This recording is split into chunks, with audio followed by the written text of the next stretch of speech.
Hello friend, welcome to my YouTube channel. Today in this video, we try to understand the contents of etc fstep file. Or you can say we try to understand the fstep file on CentOS 7. So let's start.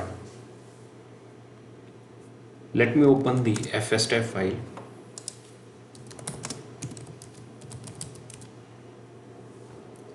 As you can see, this fstep file is having entries of file system and their mount points. This file contains individual line with having 6 fields for each mounted file system. So if we talk about this line is having 6 different fields. So let's try to understand these 6 fields. This is the first field. This field show the name of the device file, or it show the UUID, means universal unique identifier. This unique, or you can say this universal unique identifier is having the advantage over the device file name, that because by chance if the device file name is changed, suppose if you attach multiple devices and you have mentioned the device file names here, and once you reboot the system the device file name changed, to override those things we use UUID. So it's having an advantage over the device file, that it mount correctly if by chance device file name is changed. Okay, the next field is it show the mount point, the directory on which file system is mounted. As you can see here, this is the root, this is boot. So these are the mount point on which this file system is mounted. The third field it shows the file system type like ext4 xfs.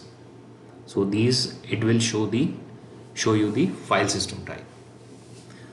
The fourth field show the mount options. The fifth field show this one, it show whether to use the backup utility dump for the file system. If this value is set to 0, then the partition is excluded from taking backup, and if this option is having value 1, the file system will be backed up. Now let's talk about the sixth field, this one. This field shows that if this field is having value set to 0, the device or the partition will be excluded from FSCK, file system check, and if it is 1, or you can say non-zero value, the file system check or FSCK will run in order in which the value is set. Suppose if the value is 1, then root partition will be checked by FSCK. If value is 2, this means the rest of the partition will be checked by FSCK. As of now here, both the value or the sixth value is 0, so no FSCK will be run, and this value is also 0, fifth one, so no backup will be done. So these are the 6 field in FSTF file. Now let me show you how you can check the mount. If you run the mount, you can see all the mount points which is available on this system. Now there is one more file exists, etc mtab file.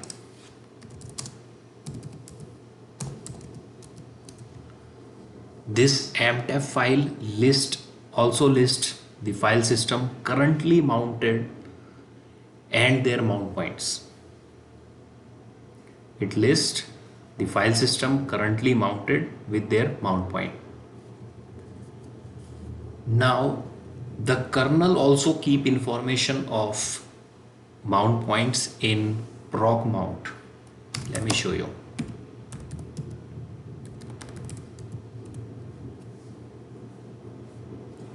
Let me clear the screen.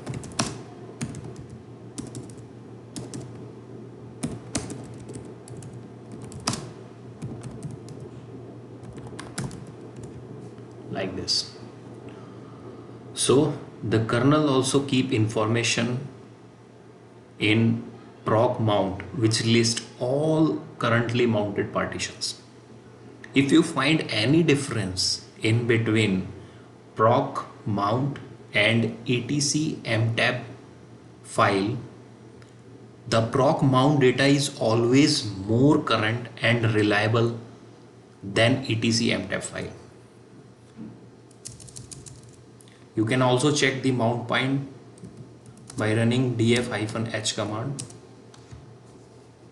In this way also you can check the mount point. There is one more command. In this way also you can check the mount points. So that's all in this video about the FSTF file. If you like this video, then please like and subscribe my channel. Thanks for watching this video and have a good day.